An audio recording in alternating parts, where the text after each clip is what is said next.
दोस्तों ये कहानी इप्सी नामी एक डिसेबल लड़की की है जिसका फायदा उसके पूरे गांव वाले उठाते हैं। तो कहानी की शुरुआत में हम इप्सी नामी एक लड़की को देखते हैं जो कि अपने रूम में अपने बेड पर लेटी हुई होती है। दरअसल इप्सी डिसेबल है, वो चल नहीं सकती, इसीलिए वो सारा दिन अपने बेड के ऊपर लेटी रहती है। अब शाम के वक्त उस गाँव के कुछ बदमाश लड़के इप्सी के कमरे में आ जाते हैं, जो कि आने के बाद इप्सी के जिस्म पे यहाँ वहाँ टच करने लगते हैं। अब क्योंकि इप्सी अपने घर में अकेली रहती है, इसीलिए उसको बचाने वाला वहाँ पर कोई भी नहीं होता, इसीलिए वो बदमाश लड़के जो कि शराब पीकर यहाँ पर अक्सर आया करते हैं, वो इप्सी के साथ गलत हरकतें करते हैं। अब उन लड़कों के जाने के बाद यहाँ पर एक लड़की जो कि सोशल वर्कर है वो आती है। उसका काम दरअसल इप्सी का ख्याल रखना था, मगर वो अपने दिन भर की भड़ास आकर इप्सी के ऊपर निकालने लगती है और ऐसा वो रोजाना ही करती है। अब इस सोशल वर्कर के जाने के बाद वहाँ पर एक डॉक्टर आता है जिसको इप्सी के चेकअप के लिए रखा गया था। अब ये भी बाकियों की तरह ही होता है, ये भी इप्सी के साथ तरह तरह की उल्टी हरकतें, उसको तंग और उसे टॉर्चर किया करता है और इप्सी के ऊपर अपनी गंदी निगाह रखा करता है। अब इप्सी क्योंकि डिसेबल है और दूसरा उसका कोई भी नहीं है, इसलिए वो ये सब कुछ चुपचाप सहा करती है। अब दूसरी तरफ वो सोशल वर्कर वो एक मॉडल बनना चाहती थी और जो डॉक्टर उसको बड़े बड़े सपने दिखा के रोजाना उसके साथ इंटीमेट होता था और ये सब कुछ इप्सी के कमरे में उसके सामने किया करते थे। मगर इप्सी इतनी बेबस थी कि वो ये सब देखती थी मगर वो उसका कुछ भी कर नहीं सकती थी। अब इन सब के बाद वहाँ पर मिस्टर सेन की एंट्री होती है जो कि एक लोकल चर्च के ऑफिसर हैं और इप्सी की सिक्योरिटी की जिम्मेदारी भी इनको दी गई है। अब इस सब के बाद एक दिन हम देखते हैं, एक सुबह इप्सी उठते ही अपने साथ एक बिस्तर पे एक और आदमी को देखती है।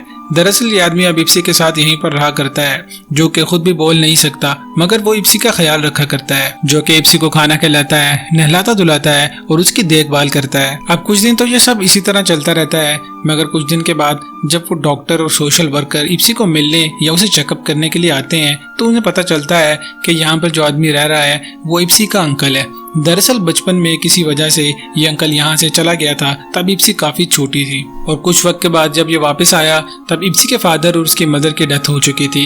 अभी कुछ टाइम पहले इसको जेल से किसी बहुत ही भौगोलिक बीमारी की वजह से रिहा कर दिया गया है, तो ये रहने के लिए वापस इप्सी के पास आ गया है, जो कि अब इप्सी का ख्याल भी रखता है। अब इप्सी का अपने अंकल के आने के बाद काफी खुश रहने लगी थी, क्योंकि फाइनली कोई ऐसा उसकी जिंदगी में आ गया था जो कि उसका ख्याल रखता था और उसकी देखभाल किया करता था। अब कुछ दिन के बाद हम नोटिस करते हैं कि उस डॉक्टर और सोशल वर्कर को अंकल के आने के बाद काफी प्रॉब्लम होने लगी थी। दरअसल अंकल के आने के बाद वो डॉक्टर न इप्सी के साथ और न ही उस सोशल वर्कर के साथ कुछ कर सकता था, इसलिए वो अपने साथ सोशल वर्कर को लेके मिस्टर सेन के ऑफिस में जाते हैं और वहां पर जाने के बाद वो अंकल की काफी शिकायतें लगाता। वो उनको बताता है कि ये एक रेपर और एक मर्डरर है, इसलिए आप इसको इप्सी के साथ रहने की इजाजत मत दें। मगर मिस्टर सेन को इस चीज से कोई भी मसला नहीं होता, क्योंकि वो उसका अंकल है और वो उसकी देखभाल भी कर रहा है, इसलिए वो अंकल को उसके साथ रहने की इजाजत दे देते हैं। अब अंकल को भी उसके साथ रहने की इजाजत मिल जाती है और हम नोटिस करते हैं कि ये अंकल भी काफी हद तक बाकी लोगों की तरह ही है। ये भी पूरी रात टीवी पे गंदी फिल्में देखता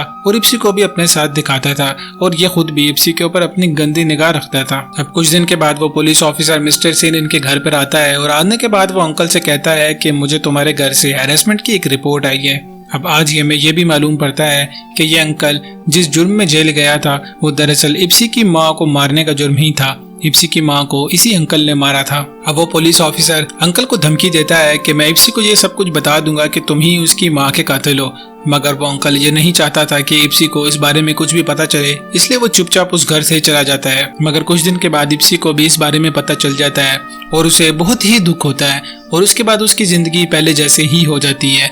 वो पूरा दिन अपने बिस्तर के ऊपर ही लेटी रहती है। अब कुछ दिन के बाद वही चर्च का ऑफिसर मिस्टर सेन इप्सी के पास आता है और उसे बताता है कि तुम्हारे फादर के मरने के बाद पूरे गाँव की गंदी नजर सिर्फ तुम्हारी मदर के ऊपर ही थी, मगर कुछ दिन के बाद जब तुम्हारा अंकल वापस आ गया था तभी से गांव वाले कुछ भी नहीं कर पाते थे और वो तुम्हारे अंकल के होने की वजह से तुम्हारी माँ के करीब नहीं जा पाए कभी भी। और साथ ही साथ वो ऑफिसर उनको ये भी बताता है कि तुम्हारी माँ के ऊपर मेरी भी गंदी नजर थी, मगर तुम्हारे अंकल के आ जाने के बाद मैं भी कुछ नहीं कर पाया और इसी से चिढ़ते हुए मैंने पूरे गाँव में अफवाह फैला दी कि तुम्हारी माँ एक गलत औरत है जिसके पूरे गाँव के मर्दों के साथ गलत ताल्लुकात हैं। और वही मुझे शक था कि इस अंकल के भी तुम्हारी माँ के साथ गलत ताल्लुकात थे और इसका गुस्सा उतारने के लिए मैंने कुछ लड़कों को तुम्हारे घर भेजा ताकि वो तुम्हारी मॉम के साथ गलत काम कर सकें। और जब तुम्हारे अंकल को इस बारे में पता चला तो उन्होंने अपने मफलर से तुम्हारी माँ का गला दबा के उसे मार दिया और वही मफलर आज भी उस अंकल के गले में है। अब मिस्टर सिंह जो कि पहले इप्सी की माँ को पसंद करता था,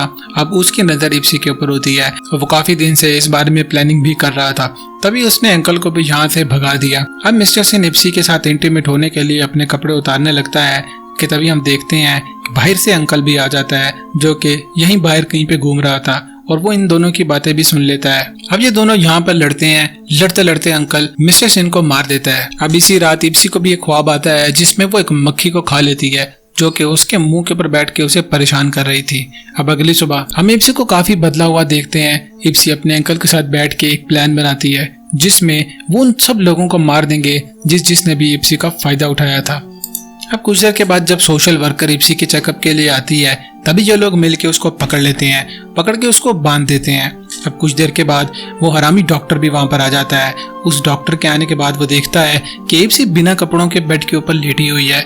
डॉक्टर इसको किसी किस्म का बुलावा समझते हुए फौरन से तैयार होने लगता है कि वो पूरा ही अंदर घुस जाएगा, मगर तभी पीछे से अंकल आ जाता है। अंकल तभी उस डॉक्टर को उस सोशल वर्कर के साथ ही बांध देता है। अब ये दोनों मिलके यहाँ पर उस सोशल वर्कर को 2 ऑफर्स देते हैं, या तो वो खुद मर जाए या वो उस डॉक्टर को मार के खुद बच जाए। उस सोशल वर्कर को जाहिर है अपनी जिंदगी अजीज थी, इसलिए उसने उस डॉक्टर को ही मार दिया। अब रात होने के बाद हम देखते हैं कि वही शराबी लड़के फिर से वापस इप्सी के घर आते हैं और जो ही वो इप्सी के करीब आते हैं तभी पीछे से वो अंकल आके बारी बारी एक एक करके इन सबको मार देता है। और उसके बाद वो मिस्टर सिंह भी उस घर में आता है। मिस्टर सिंह आते ही जो ही उस घर के अंदर अंकल को देखता है वो फौरन से भड़क जाता है कि मैंने तो उसको यहाँ से भगा दिया था, ये सारा वापस कैसे आ गया। अब जो ही इन दोनों के बीच में फाइट शुरू होती है, उस फाइट में एक फ्लैशबैक में हमें ये भी पता चलता है कि ये पुलिस ऑफिसर इप्सी के छोटे होते हुए उसका फायदा उठाया करता था।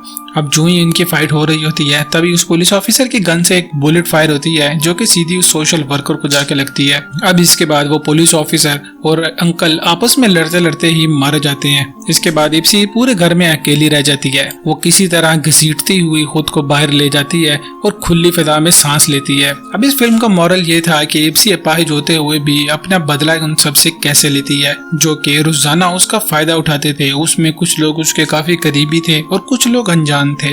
और दोस्तों ये मूवी यहीं पर खत्म हो जाती है। आपको मेरी वीडियो कैसी लगी या आप नेक्स्ट एक्सप्लेनेशन किस मूवी की देखना चाहते हैं या आपने मुझे कमेंट में जरूर बताना है। इस वीडियो को एक लाइक कीजिए, चैनल को सब्सक्राइब करें। Thank you so much.